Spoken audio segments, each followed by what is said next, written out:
Hello, Hi, Lisa. Sinead. How are you Oh my doing? God, I always love spending time with you. Like always, always, always.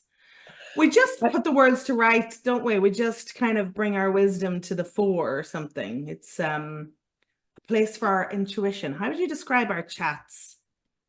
I don't know. I always think that we come together when there's something like major happening in one of our lives, but then we find that we're quite in alignment with like how we're shifting and changing and growing. Very true. Even though when we met and I came to you as my coach, Mm, I didn't really know anything about you, but then as we've become more like friends or colleagues, yeah. it feels like we're sort of walking the same path together, as it were. Do you think?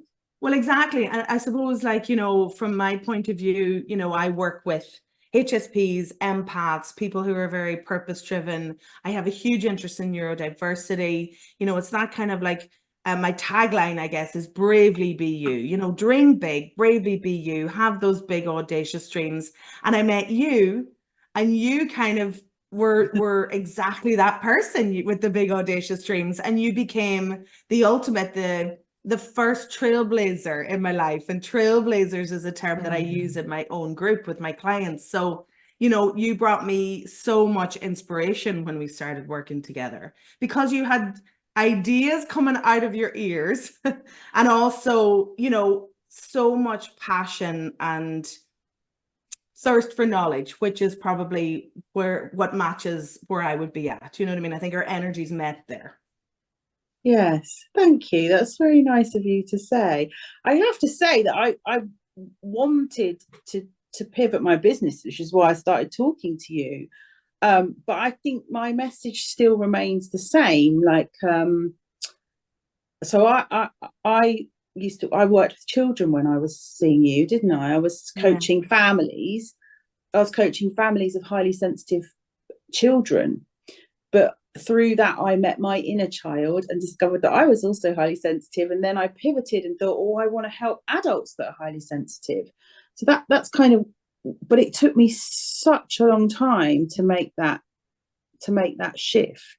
Well, I think It's that's really interesting that you see me as like being all bubbly and inspiring, because I was in a coffee shop today and then they all know me in there because I go in there every day to work. And I was chatting to one of the ladies and she said, but you're so bubbly and you're so, I don't know where she's from. She's not English. She's like, oh, you're so bubbly. You're so this and that. And I was thinking, oh, there's the mask right there. Because mm. I don't always feel like that inside. I am a human. And I think people misunderstand that about coaches. Like, not that we openly would show up to session and dump all the stuff on a client, but I'm saying like we're human as well. And like, yeah, I do present like that. That's an HSP thing, isn't it? To present like that, paint a smile on. But actually, there's a whole other thing going on in your inner world, isn't there? Oh, 100%, like 100%, like bringing, but I think it comes from our natural capacity for empathy. So we know how we're going to make those people in that cafe feel happy. We know what Yeah. to do that, and we're very good at it. We can do it. And then I suppose if you have, if the rest of your character, the rest of your personality is quite extroverted, then that's going to come out. But I suppose it's recognizing the day that it's a mask and recognizing the day that it's actually grounded and authentic expression. But I would say, if I'm allowed to, that you are much more extroverted than me. Even though I present as bubbly and chatty, in my at my core, I am 100% an introvert, I would say. Yeah, but I mean, I can argue back and say, you're going to a cafe every day. I live, by in the middle of nowhere in a rural Ireland, and I don't see a sinner because I've protected the introvert in me. Even though, like, I suppose ambivert is the phrase that I would use for me Yeah. because I do garner all of that energy from within. I need a lot of alone time. I'm a HSP, but I do feel that when I don't connect outwardly with people, I start to wilt. So I think there's a need there as the extrovert in me needs that connection. And I wonder if, introverts who are maybe higher up on the introversion scale, do they ever need that? Well, I'm not going there through choice, can I just add? Like, if I could stay banged up Oh, in here all okay. day long, Interesting. Yeah.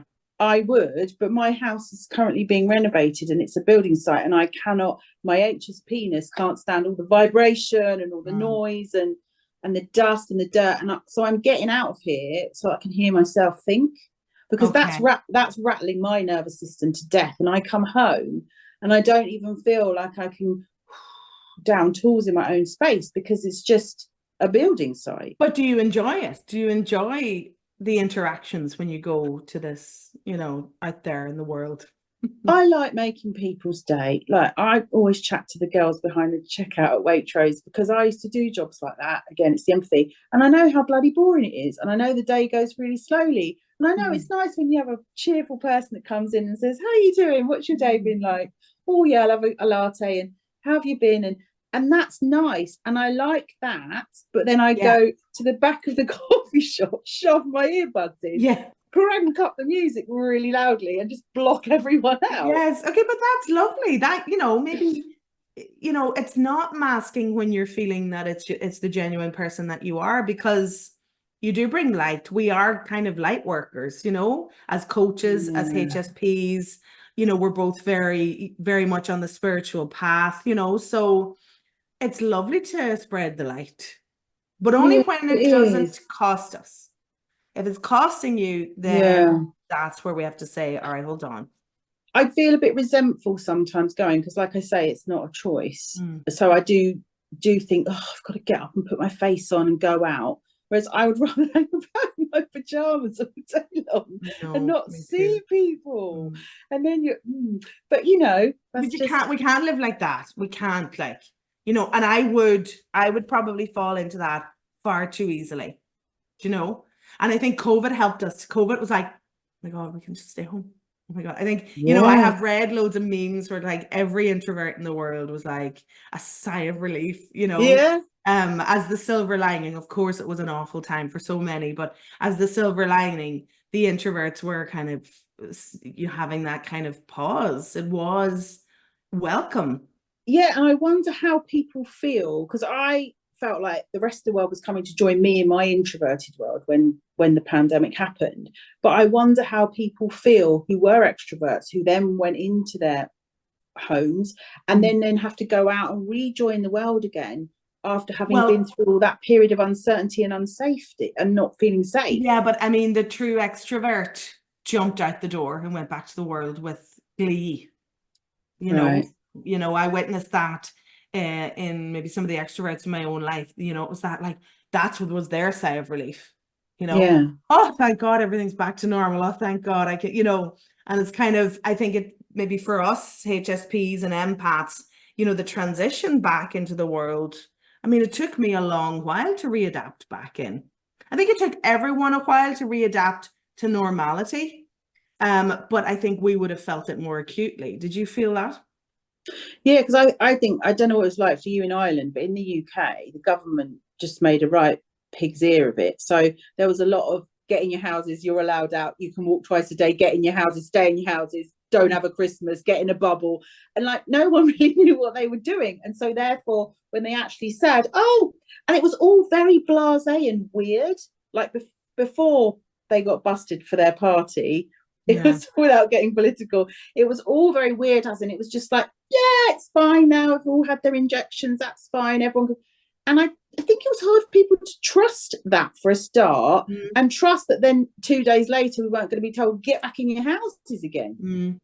Yeah, well, it's very similar here. I mean, the government did a little bit better here, in fairness, if you compare, and we won't go down the political path, but there was a kind of a sudden, everyone can go out now and do what they want.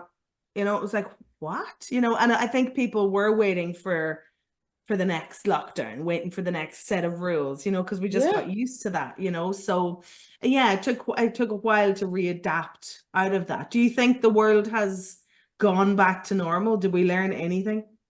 No, I think we're in the middle of what I'm calling a post-pandemic period where our infrastructures in the UK, I would say, are massively under-resourced and overworked, and that's all kind of slowly crumbling. So it's like we're still in we're stuck between two worlds. We are neither pre-COVID, we're out the other side of COVID, you know, we've done one winter, haven't we, and kind of gotten through that without having any lockdowns.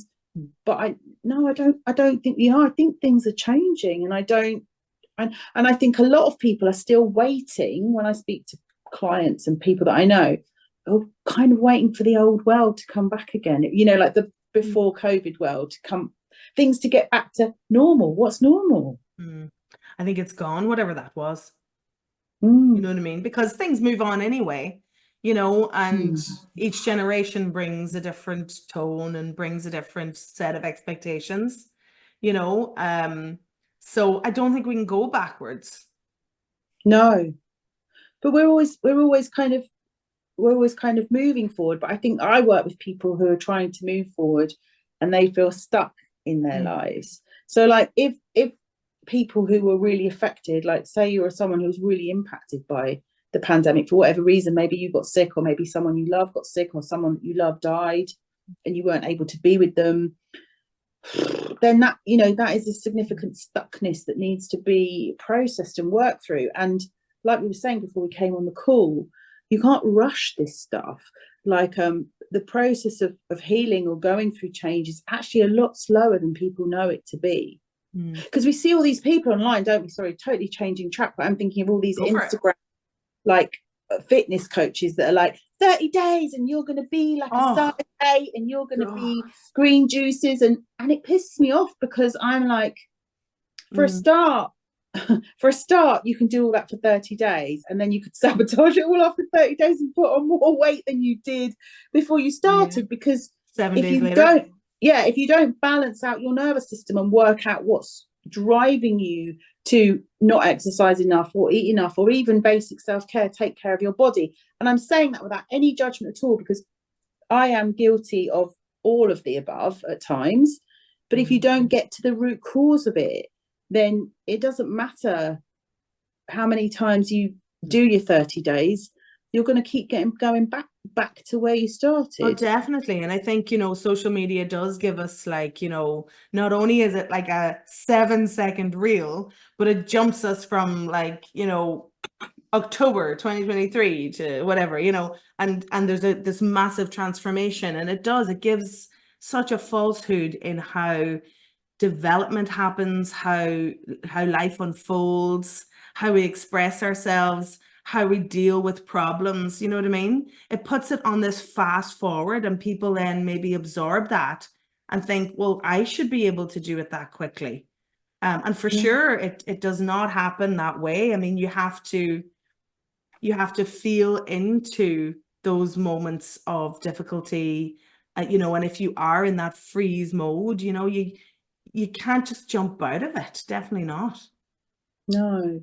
And on that sort of note of like how fast the online world is, I'm thinking that we're seeing a lot of people who are sort of self-diagnosing or putting themselves in a box or labeling themselves because they're going, oh, I've seen this reel and it says that, oh, I tick all those boxes, therefore I must be that person.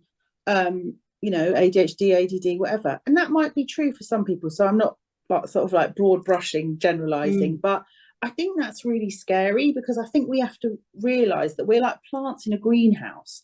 So if you're a plant in a greenhouse, it doesn't grow, then you don't medicate the plant, do you? You go, it needs more soil, it needs more water, it needs more sunshine. And we live in a world where we've all got 300 browsers open in our brain. We're scrolling on our phones, we're TikToking, we're YouTubing, we're emailing, we're WhatsApping. Crikey, of course you're going to be fragmented with your energy if you're exposed to that sort of environment all the time, aren't you? 100%. And then as HSPs, as empaths, we are going to be feeling it more acutely. And then if we're not aware of our level of empathy, our level of empathic ability, then we're going to think we're more crazy because we're not able to process it quite so quickly. You know what I mean? And we can't. The depth at which our mind and heart and soul goes as HSPs, we need more time around everything, you know, and that is so misunderstood. But I think, you know, I always am reluctant to say that information in any way is a negative thing, because Yeah. You know, I'm a total nerd. I just have such a thirst for knowledge. I want to constantly understand things. And I suppose that the bite-sized information out there, when you find quality information, so a reliable source, it can be very useful. You know, Yes. but I think we have to, it's a skill that we need to learn to be able to, you know, absorb it, interpret it, and still remain on the other side with our own opinion of it, you know? Yeah, but I agree with you. But I think what I was saying is that that 7 minute second reel needs to be put into context with the rest of your life and your story and your temperament and your relationships with your family or your supportive or unsupportive community. Yeah. You know, like it has to be put into context. And what I'm saying is people are just, and also you've got to remember, Sinead, like in the context of what we know and our expertise and knowledge and what we do for a living, we can take that 7 second reel and it will be helpful to us. But to someone who doesn't have the background that we have and someone who is taking it out of context is so dangerous, Yeah. No, especially for children. I'm absolutely. thinking more about the youth of today. Yeah. I'm thinking about youngsters, you know, like teens and early 20s who everyone's looking for a statement, aren't they? Everyone's looking for a label. Just be yourself, eh? That's the way to be. I know. I know it's crazy. There's just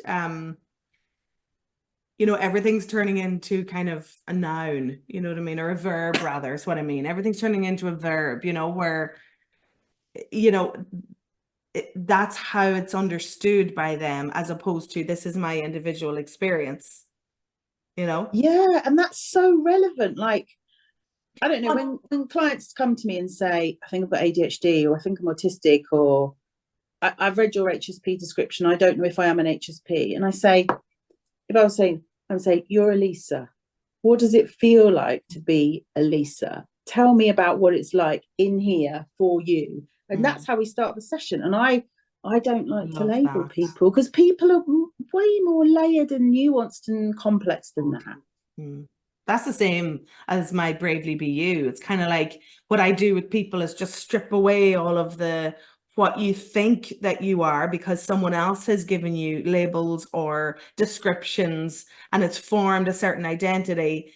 And it's kind of like you kind of have to unravel that a little bit to be able to say, well, who do I actually want to be and how do I want to be in the world, you know? I think for that generation, though, they have so much information that we never had at that age. So I think it's difficult to compare, you know what I mean? I would never kind of assume their experience either because they're so much more savvy than I would have been at 20 years old, like. Absolutely. But one could also say that is traumatic to have Yeah. access to that level of information with Yeah. such a young mind that's impressionable and is still working out who they are. Because I don't know about you, but even when I was in my mid to late 20s, I was still like, who am I? Actually, I phoned up the college Absolutely. this morning to speak to this woman about offering my journaling course to the kids. And she said, how can I help you? Who are you? What do you do? And I went, who am I? That's a really good question. I don't know who I am today. No, but I hear that, you know, as a business owner, as that evolves over the years, you kind of go, how what's my bio at the moment? How am I describing myself at the moment? It's brilliant. Absolutely, absolutely. It's like, but that's the point. You can present yourself 100 different ways, and that's the joy of it.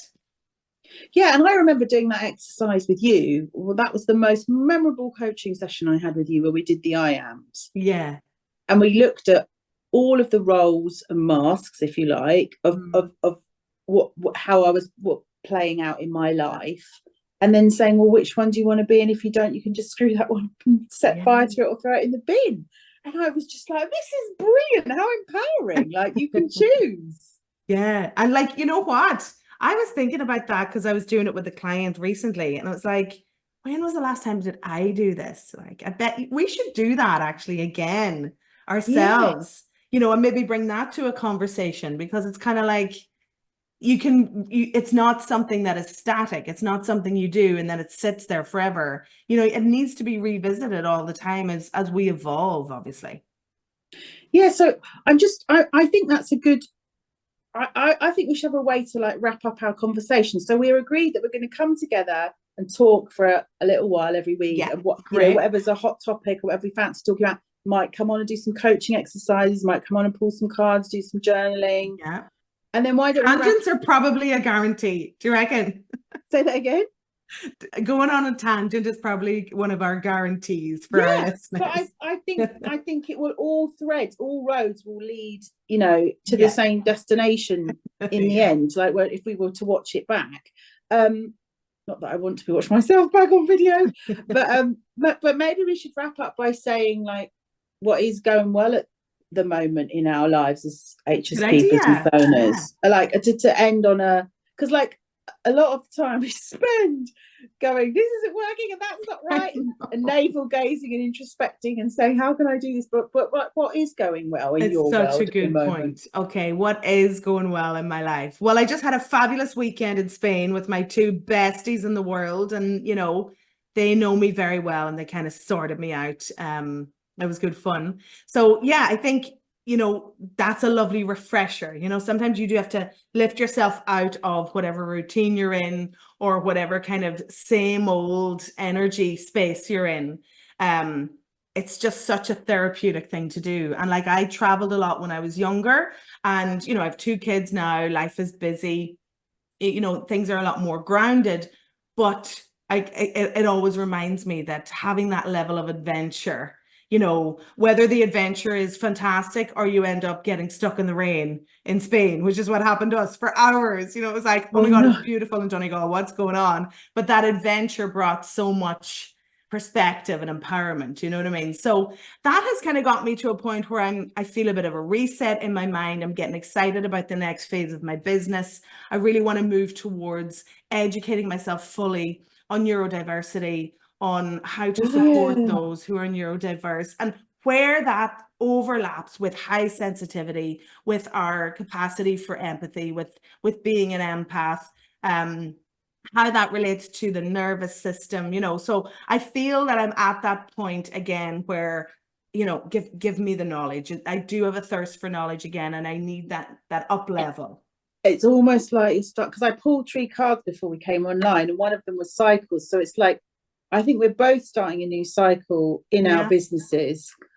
And I think that's exciting, Sinead. That sounds really cool. Okay, so what's your new cycle that's beginning? I'm becoming a writer. You're a writer. You're a mystery novel writer. I can't wait to read it. All right, tell us about that. I've written my first draft. It's about 80,000 words, and it's taken me quite a long time to write it. But in the last few months, I've just been right. I'm going to get my head down and finish it. So there was some serious procrastination going on.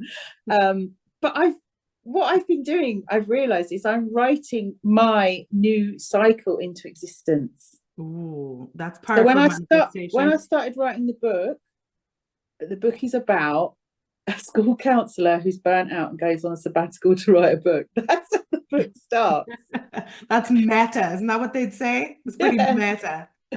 2 years later, I've written the ending, and I'm not going to say what the ending is, but I'm writing my new life into existence of how that's going to shift and change. And that's kind of what I've been teaching people with this intuitive journaling that I've been working on with clients. It's almost like you can get to know yourself through the writing on the page, but you are creating what you want your life to be. So I'm excited for that, because I mean, people just think that pen and paper is too simple. It's too simple for all the crap that I've got going on in my head and all that's going on in here. But honestly, just to empty that out onto the page. Absolutely. No, it's powerful. And I suppose, like, so my program that I run is called the HSP Purpose Pathway, because I'm all about helping incredible HSPs who have so much light and vision and talent to offer. And I just help them kind of align onto the right path.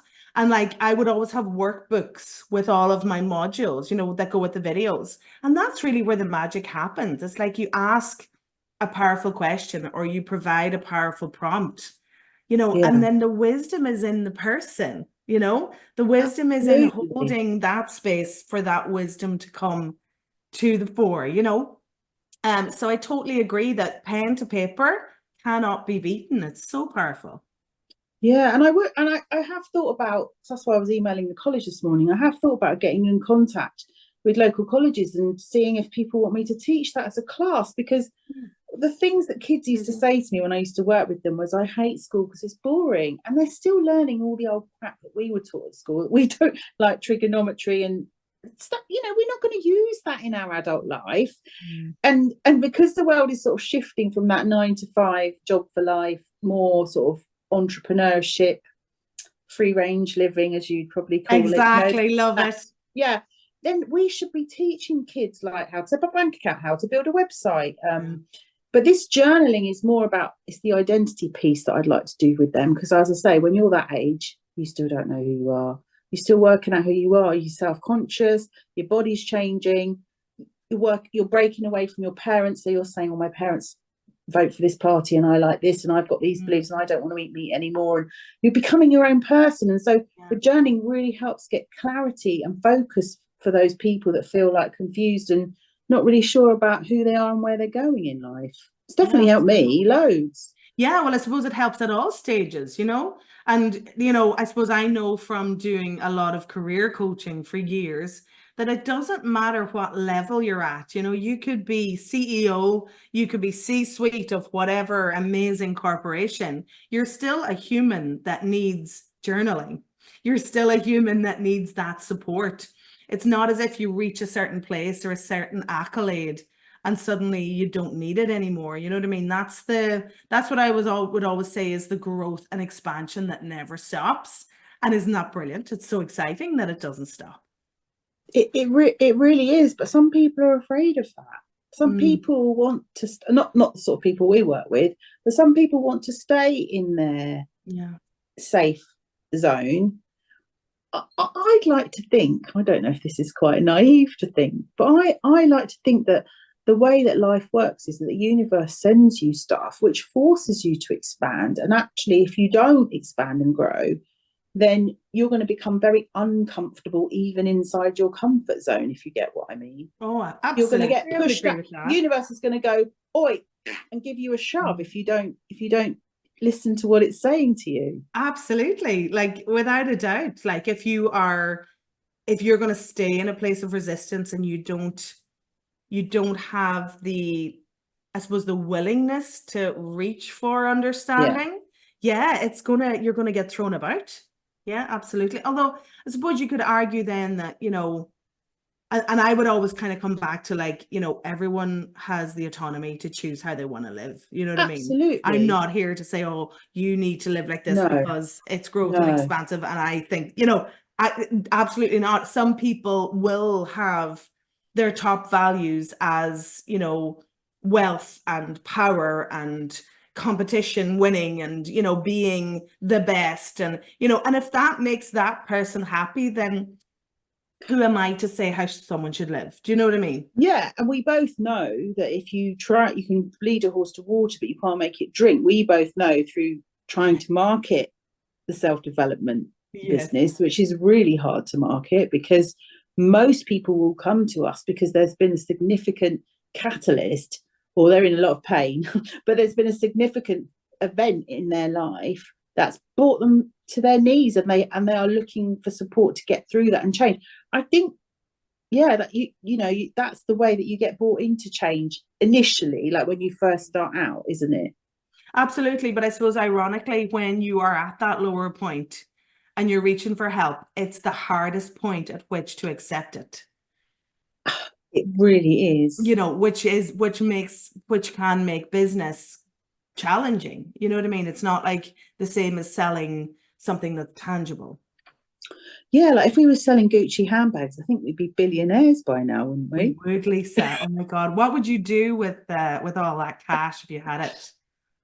I would pay off my mortgage, travel for a little while, buy myself a nice house, and I would also want to set up some kind of. See, I never stopped thinking about what I would do business-wise. You just can't help it. I know. Well, I would want to set up some kind of, let's say institution, that's not the right word, some kind of enterprise for young people that incentivize them to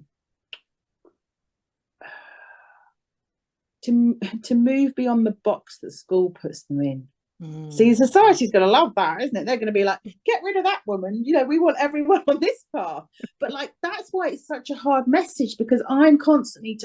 I met a lady today, another lady in the coffee shop, and she was talking about her daughter, and I said, "Oh, I've got a podcast, got 100 episodes on there, talk about your body changing, falling out with your friends, blah blah blah. Listen to that." She said, "This is wonderful. You need to take it to the government." I said, "Oh, they're not interested though, because I talk about shouty teachers and why the school system sucks." I mean, not in a really overt way, but I drop the odd thing in, and I just think people get scared when you go swim against the tide. Yeah, they do. I suppose when you go against the status quo, but I think that is changing. And I suppose it depends where you are, because we've had this conversation before, like, between where I am in Ireland versus where you are, and the rural versus urban, and there is changes that are creeping in from all angles. Do you know what I mean? So let's be hopeful on that front. Definitely. No. Your podcast was ahead of its time, as always, as all your work has been, Lisa. My sister said that, and then you just think, oh, I don't see myself in that way. But yeah, what would you do with billions of pounds? Oh my God, I've been thinking about that lately, like, because so the dream house, definitely build the dream house, and that's kind of underway in one way.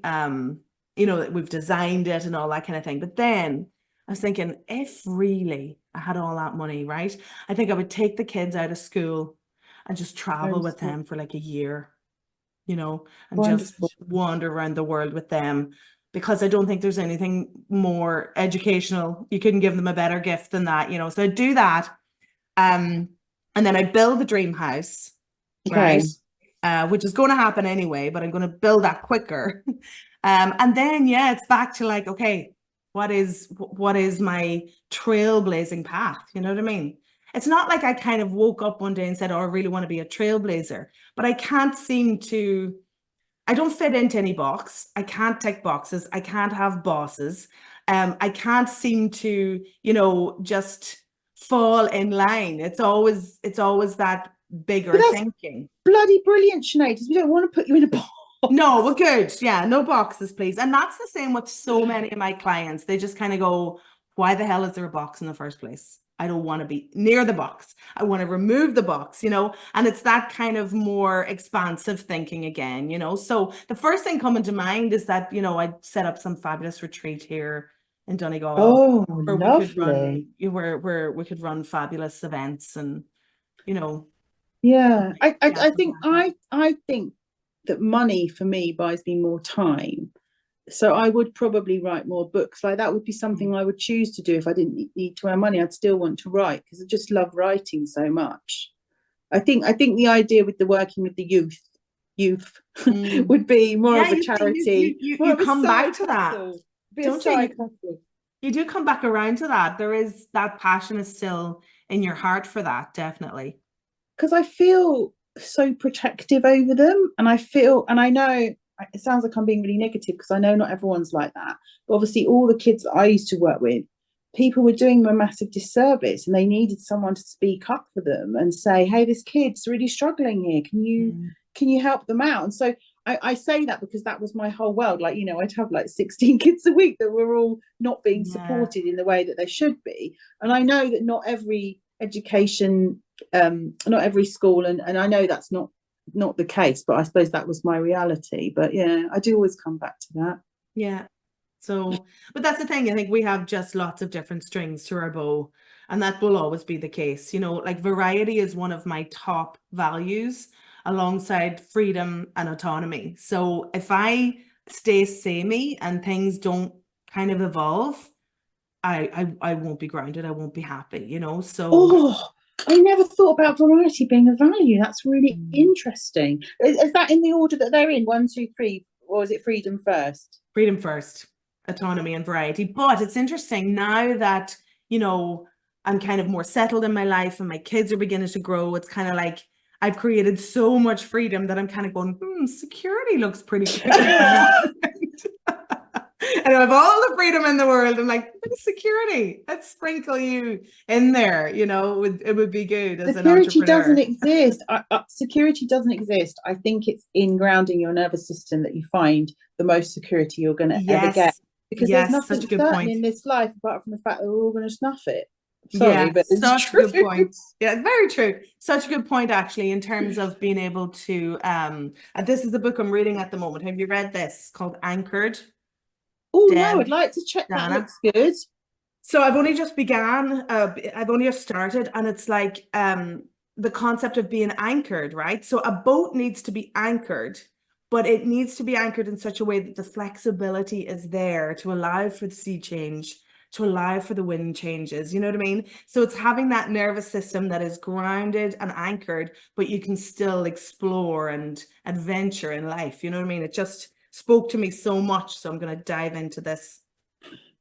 It's just reminding me of that mother-child relationship. Like a child that's securely attached to its mother is free to go off and explore and can always come back knowing that the parent will always be there for them.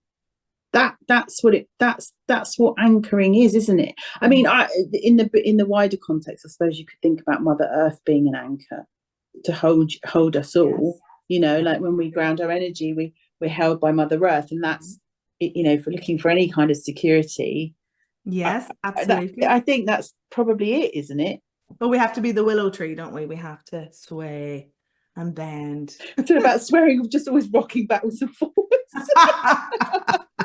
Yeah, this one is quite different, isn't it? To like this like ease and flow. Ease and flow is just a phrase I constantly write and constantly think. It's like just reach for the ease and flow. What are you reading? Let's finish with that question. What are you reading at the moment? What am I reading at the moment? It's a bit hardcore what I'm reading. I'm reading Pete Walker he wrote CPTSD. Oh, right. Surviving to Thriving. Mm-hmm. So for people that don't know me, I'm a CPTSD. I'm recovering from CPTSD from childhood trauma is what that stands for, complex post-traumatic stress disorder. Yeah. But Pete Walker wrote a memoir, and it's really interesting to read a memoir written by a therapist who isn't talking therapeutic jargon. So he's literally taking like little snippets and stories from his life, and then underneath it there'll be a couple of paragraphs about what that translates into. Brilliant. You know, therapeutic speak without using any therapeutic language. It's had me crying in every chapter, because as he goes through ages and stages of his life, and he's obviously missing developmental goals, and you know there's no one there for him, but he's almost like reparenting his inner child as he writes us the story. Powerful. And in between all the little stories, because he's obviously taken it from journals, because he's a prolific writer, and he says writing gets Pete out of me, like it helps me see who I am. He's put all these beautiful poems in. And it's funny because I started writing. I've got my next book on my laptop is called Poetry and Therapy, and I've done similar thing, and I started doing that before I picked up this book, which has been on my Kindle forever. You know, it's one of those ones where you keep thinking, I know I need to read that, but that's going to be a bit deep, and I need to read some. Yeah, am I okay to go there right now? Yeah. Yeah. So but he's such a down-to-earth man, and what I love about him, and I think you'd find the CPTSD stuff really interesting, because he talks about how in therapy, about how self-disclosure, I know it's old school, but you shouldn't technically self-disclose unless you really think it's going to help the client.